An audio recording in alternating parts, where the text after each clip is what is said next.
Anna sat at the dinner table, trying to stay calm as her sister-in-law, Jessica, sneered at her. "You're just a placeholder, Anna," Jessica said, swirling her wine. "My brother would never legally marry someone like you." Anna glanced at the wine, wondering if it would stain the white tablecloth.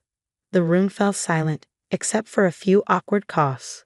Her husband David spoke next. "Jessica's right," he said, holding another woman's hand. "His new girlfriend, Sarah. What you and I had was just convenient. Sarah and I have something real." Anna took a sip of wine, watching as her mother-in-law, Margaret, smiled at Sarah. The same woman who had spent years criticizing Anna was now welcoming her husband's mistress like a future daughter-in-law. "Interesting," Anna finally said. Her calm tone unsettled them. They had expected tears, begging, or anger.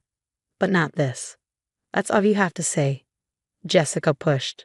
"David is leaving you." Anna wiped her lips with her napkin and smiled slightly.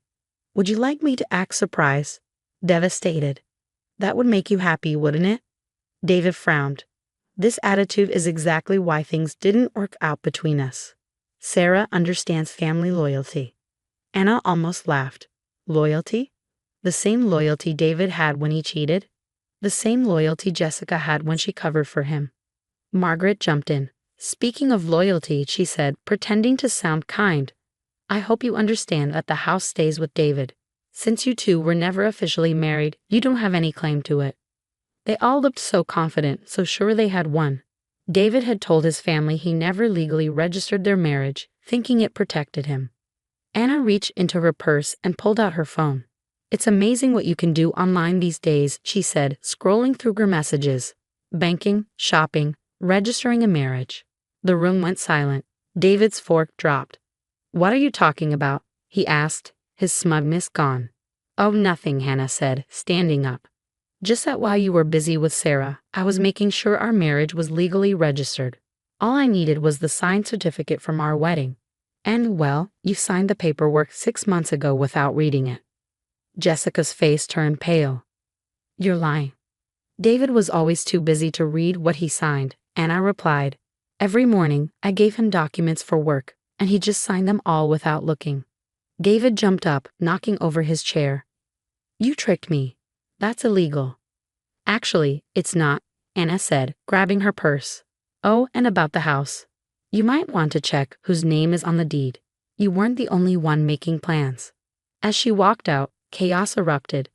Jessica yelled, Margaret demanded proof, and David frantically called his lawyer. "This isn't over," Jessica screamed. Anna turned back with a smirk. "You're right, it's just beginning." She looked at David. "Make sure to read the divorce papers carefully this time." The door clicked shut behind her. As she got into her car, she texted her lawyer. "It's done. They fell for it. Move to phase 2. The reply came instantly. "Everything's ready. They won't know what hit them." Anna smiled as she started the car. They had underestimated her. They thought she was a quiet, obedient wife. But before she met David, she had spent 5 years working in contract law. And now they were about to learn exactly what that meant. The next morning, I sat in Maria's office, going over our strategy. My phone buzzed nonstop with messages from David and his family. I ignored them, focusing on the legal documents in front of me. "They've already contacted their lawyer," Maria said, sliding a paper toward me. "They're claiming coercion and fraud, just as we expected." I scanned the document. "Let me guess. They're saying David didn't realize he signed the marriage papers?" "Exactly," Maria said with a smirk. "But they haven't found the video yet." "Ah, the video." Our home security cameras had caught David bragging to Jessica about his plan, how he never registered our marriage, so I have no claim to anything. That recording would be very useful in court. My phone buzzed again. This time, it was a message from Margaret. "You devious little snake. We trusted you." Maria pulled up another document.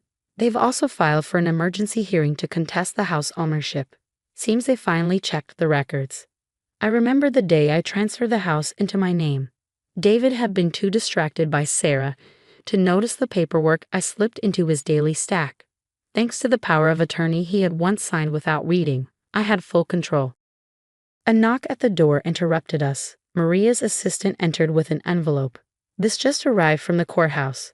The emergency hearing is set for 3 days from now." Perfect, Maria said, checking the details. That gives us time to prepare our surprise. The surprise was months in the making, a detailed file of every lie, every transaction, and most importantly, proof that David had been stealing from his company to fund his lavish lifestyle. Just then, my phone lit up with a message from Jessica. David is devastated. How could you do this to him, to our family? I laughed. Family. The same family that had treated me like an outsider. The same family that cheered when David replaced me with Sarah. Maria's voice pulled me back. Should we send the evidence about the stolen company funds? I nodded. Send it to the board first. Let them deal with him. By late afternoon, everything was falling apart for David. His company suspended him. Sarah, sensing trouble, had started avoiding him. Jessica, who had been so smug, was now scrambling to delete incriminating social media posts. That evening, I pulled into my driveway, my house now, not his, and saw David waiting on the porch. He looked exhausted, his confidence gone. We need to talk, he said as I approached. Actually, we don't, I replied. If you need something, speak to my lawyer. Come on, Anna, he pleaded. This isn't like you. We can work something out. I stopped and looked him in the eye. You're right, I'm not usually like this, but I protected myself from someone who wanted to leave me with nothing. I would have taken care of you, he insisted. Like you took care of our marriage? I shook my head. Instead of being honest, you plotted behind my back. His expression hardened. You tricked me into signing those papers. No, David, I said calmly. I just let you think you were tricking me. I stepped past him and unlocked the door. Now please leave before I call the police. This is my property after all. At that moment, my phone buzzed with an email from Maria. The subject line read, Board meeting concluded. Verdict attached. I smiled. I didn't need to open it to know what it said. David's carefully built life was crumbling around him. This isn't over, he called as I shut the door. I glanced at my phone and whispered, You're right, it's just beginning. The house felt different, lighter. Free, I walked through the rooms thinking about the changes I wanted to make. This place was mine now, and I had plans for it. Then, another message popped up, this one from Sarah. I didn't know about any of this. He told me you two were already separated. I left it unanswered. Sarah's realization about David was her problem now. Tomorrow was the emergency hearing, but I wasn't worried. Maria and I had prepared for every excuse, every lie, every attempt to make me the villain. But this wasn't about revenge. It was about justice. I settled into my favorite chair by the window, watching the sunset. For the first time in months, I felt at peace. The next phase was about to begin, and I was ready. The emergency hearing arrived with all the drama I'd expected. David's family filed into the courtroom like a united front. Margaret, Jessica, and even Sarah lingering in the back row. Their confidence lasted exactly 12 minutes. That's how long it took Maria to present our evidence. First came the video footage, David and Jessica plotting in our living room, discussing how to keep the marriage unofficial. Their faces paled as their own voices echoed through the courtroom. She'll never know, David had said on screen. We'll just keep stringing her along until I'm ready to leave. Next came the financial records. Every suspicious transaction, every misappropriated fund meticulously documented. The judge's expression grew increasingly stern as the evidence mounted. But the final blow, that came from an unexpected source. Your Honor, Maria announced, we'd like to call Sarah Mitchell to the stand. The look of sheer panic on David's face was almost comical. Sarah, who'd been served with a subpoena the previous day, walked to the witness stand like someone heading to their own execution. Ms. Mitchell, Maria began, could you tell the court about the conversation you had with Mr. Harrison on March 15th regarding his marriage status? Sarah glanced nervously at David before answering. He told me he'd never legally register his marriage to Anna. Said it was his way of protecting himself. And did he mention what would happen to his wife when he left her? Sarah's voice trembled. He said she wouldn't get anything. That was the plan all along. The courtroom erupted in whispers. I caught Jessica frantically texting, probably trying to salvage what she could of their crumbling defense. Your Honor, David's lawyer interjected, my client maintains that the marriage registration was obtained through deception. The judge held up her hand. Counselor, your client was recorded explicitly discussing his plan to deceive his wife. Are you suggesting he should benefit from his own attempted fraud?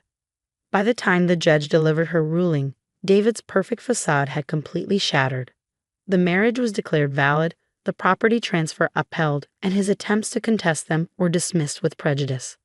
Furthermore, the judge added, I'm referring the evidence of financial misconduct to the district attorney's office for review.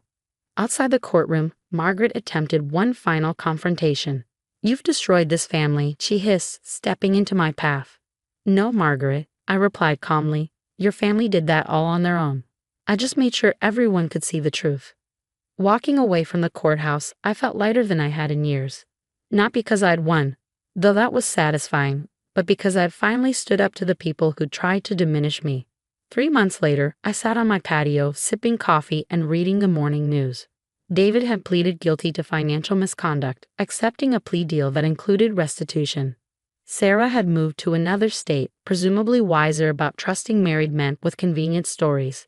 Jessica had gone surprisingly quiet on social media, her usual boasts about family loyalty conspicuously absent. My phone buzzed with a message from Maria. Final paperwork filed. It's officially over. I smiled, thinking about the journey that had brought me here. The house had been redecorated, every trace of my old life with David replaced with choices that were purely mine. The garden, which Margaret had always criticized as too modern, was thriving under my care. You know what's funny? I said to Maria over lunch later that week. They thought they were so clever, planning to leave me with nothing. They never realized they were teaching me exactly how to beat them at their own game. Sometimes the best lessons come from our worst teachers, she replied with a knowing smile. As I drove home that evening, I passed David's new apartment, a stark downgrade from our former life. He was carrying groceries inside, looking older and tired. For a moment, I felt a twinge of, not regret, exactly, but recognition of how differently things might have gone if he'd just been honest. But that wasn't my concern anymore. My story wasn't about revenge or even justice, really. It was about refusing to be a victim in someone else's plot. About standing up and saying, not this time. I parked in my driveway, and looked at the home I'd fought to keep. The sunset painted the windows in shades of gold, and through them, I could see the life I'd built for myself, free from manipulation and lies. Sometimes the strongest thing you can do isn't fighting back. It's being prepared, being patient, and letting people face the consequences of their own actions. They had underestimated me, seeing only what they wanted to see, the quiet, accommodating wife who would step aside without a fight.